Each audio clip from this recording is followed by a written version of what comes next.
Good morning sir. Good morning, good morning. Sir, ये संविधान हत्या दिवस क्या है? सर, पर आपने तो कहा था कि कॉन्स्टिट्यूशन सुप्रीम है, तो उसकी हत्या कौन कर सकता है? लगता है सर से कोई स्पेलिंग मिस्टेक हो गई है।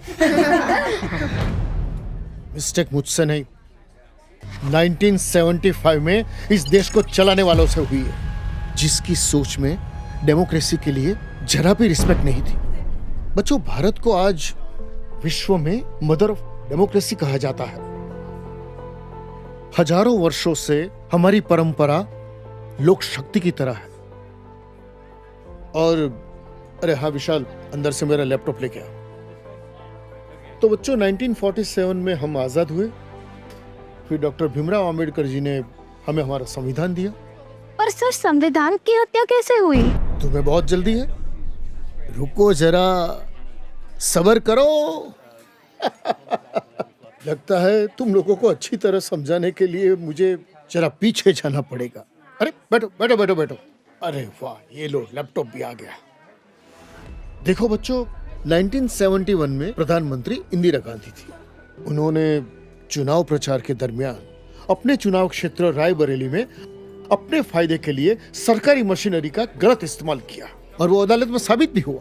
और 12 जून 1975 को इलाहाबाद हाई कोर्ट ने प्रधानमंत्री इंदिरा गांधी को दोषी करार दिया।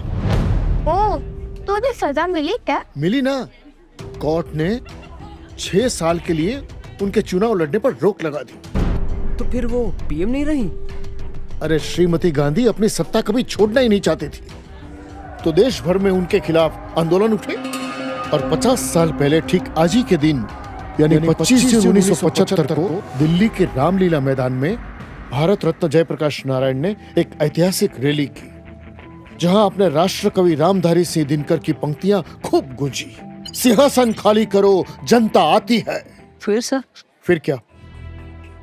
जब सत्ता के टॉप पर बैठा हुआ कोई भी अपने आप को सिस्टम से भी ऊपर समझता, संविधान का कभी सम्मान न करता हो, उसका क्या हो सकता है?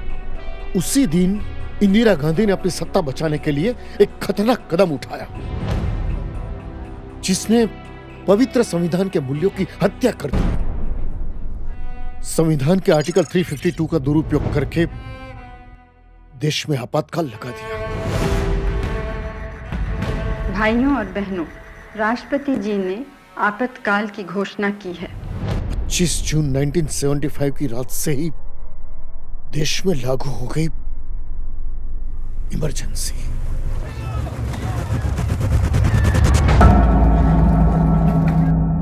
इमरजेंसी में क्या हुआ था सर? हाँ,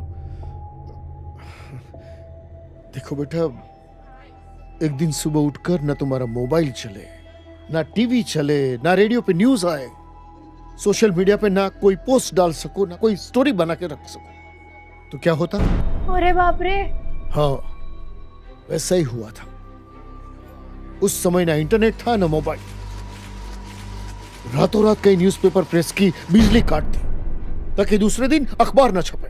अरे कई नेताओं को जेल में डाल दिया ताकि वे लोग इमरजेंसी के खिलाफ आवाज न उठा सके। 26 प्रातःकाल मेरे खिलाफ वारंट था। What? एक आजाद देश में ऐसा कोई कैसे कर सकता है? This is dictatorship. अगर मैं तब होती तो इस पर ब्लॉग लिखती। कैसे लिखती तू? तानाशाही ने लोगों के सारे राइट्स का गला घोट दिया था। गला घोट दिया गया था? ओह सर, अब मैं समझा पोस्टर में हत्या शब्द क्यों लिखा है। एक बार नहीं, पीएम इंदिरा गांधी ने बार बार संविधान का मजाक बनाया, बार बार उसमें बदलाव किए, सिर्फ और सिर्फ अपनी सत्ता बचाने के लिए। प्रेस और मीडिया पर कठोर सेंसरशिप लाद दी गई।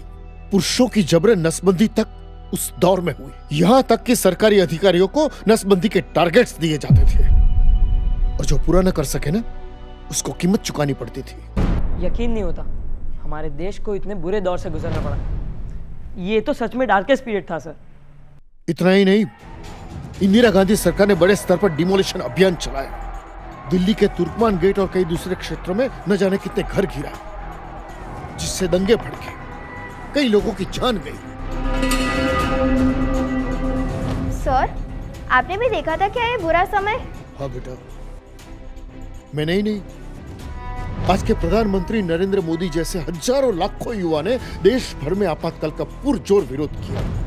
देश भर में लगातार प्रोटेस्ट हुए। लोग आर्टिकल्स लिखते थे, छिपकर छापते थे, कार्टून्स बनाते थे, पर्चियां बांटते थे, और जो लोग जेल में बंद थे ना, उनके परिवार को मदद भी करते थे। सर, इस टॉर्चर का आखिर एंड कब हुआ? बेटा, एक दो नहीं, पूरे 21 महीने देश ने ये कालाकाल झेला। और फाइनली जनवरी 1977 में जब लोकसभा के चुनाव हुए तो एज एक्सपेक्टेड जनता ने अपना फैसला सुनाया। इंदिरा गांधी अपने गढ़ रायबरेली से बुरी तरह से हार गई। 21 मार्च 1977 को आपातकाल रद्द हुआ। मोरारजी देसाई प्रधानमंत्री बने। आपातकाल पर जांच बैठी, संविधान के कई सारे बदलाव को अंडू कर दिया। छी, धिक्कार है सर, हमारे देश में इतना कुछ हुआ और हमें पता तक नहीं है। इसलिए तो प्रधानमंत्री नरेंद्र मोदी ने 25 जून को संविधान हत्या दिवस के रूप में घोषित किया है।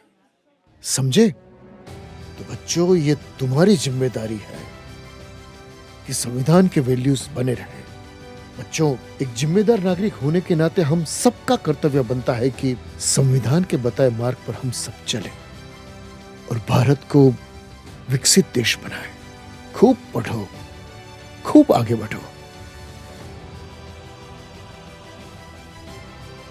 हमारा संविधान हमारे वर्तमान और हमारे भविष्य का मार्गदर्शक है। आज देश में संविधान सर्वोपरि है। आज भारत मदर ऑफ डेमोक्रेसी भी है और लार्जेस्ट डेमोक्रेसी भी। जय हिंद।